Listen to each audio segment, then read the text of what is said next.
Flooding has forced over 100 people to evacuate from an area near the Grand Canyon's south rim. Others in the area were told to shelter in place. Locals and tourists all had to leave their homes or hotels in the area near the Grand Canyon's southern entrance. 70 students from a local school district had to shelter at a school, but were later returned home. Water reached levels as high as 3 feet deep and closed the highway temporarily. The flooding was caused by heavy rainfall on Tuesday. Roads have now reopened, but the Grand Canyon National Park Service is asking visitors to avoid traveling to and from the town of Tusayan until further notice. The town bills itself as the door to the Grand Canyon, but it's now dealing with power outages and cleanup efforts.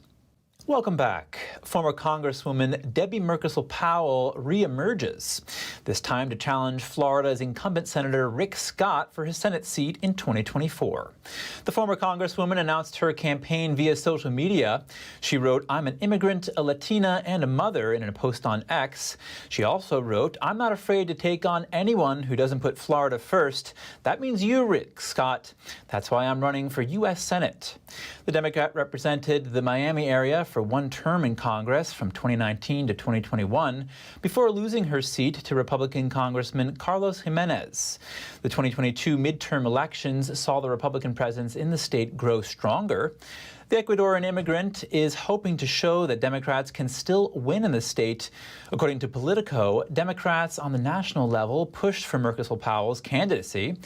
The news outlet says Senate Majority Leader Chuck Schumer reached out to her personally to urge her to run. He wants her to help Democrats strengthen their hold in the Senate. Google is getting roped into a lawsuit over its exclusive deal with the NFL to broadcast certain games. Football fans are seeking $6 million from the league and DirecTV. NFL Sunday Ticket subscribers say they were forced to pay more while being able to see fewer games on other platforms.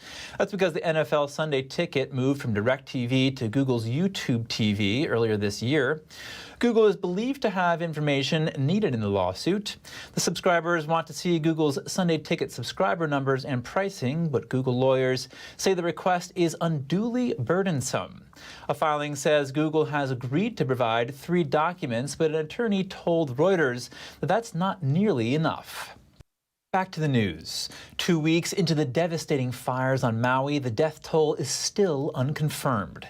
Police Chief John Pelletier outlined the harrowing search for remains.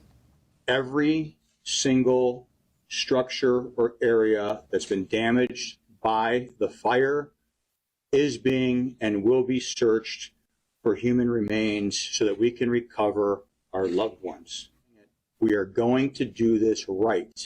We're not going to do it fast. We cannot be in a rush to judgment. We've got one chance. And when this is all said and done, realistically, let's be honest here, we're going to have a number of confirmed. We're going to have a number of presumed. I do not have that number now. We're going to work diligently to get that. It may take a while. Pelletier said a thorough search is underway, but some of the victims were so badly burned that nothing more than ashes were recovered. Authorities have urged relatives of the missing to provide DNA samples to help identify remains uncovered in the rubble. FBI Special Agent in charge Stephen Merrill said the list of those unaccounted for is now between 1,000 and 1,100. Staying with back-to-school season, one pediatric group is calling for corporeal punishment in schools to be abolished. The American Academy of Pediatrics released an updated policy statement by the Council of Health. It urges that spanking or striking children in schools should be abolished in all states by law. The AAP says corporeal punishment is legal in public schools in 18 states, and nearly 70,000 students are struck at least once a year. The policy authors say age-appropriate, non-violent behavioral strategies should be used instead. The group also says parents should refrain from spanking, hitting, shaming, or threatening their children when they are being disciplined. Screen time for toddlers is linked to developmental delays. That's according to a new study published on the journal JAMA Pediatrics. The authors looked how many hours a 1-year-old child used screens per day. Based on the parents' reporting, by the age of 2, children were 3 times more likely to experience delays in communication and problem-solving skills if they looked at screens for up to 4 hours per day. Those who had more than 4 hours of screen time were nearly 5 times more likely to have underdeveloped communication skills. They were also nearly 2 times more likely to have subpar fine motor skills.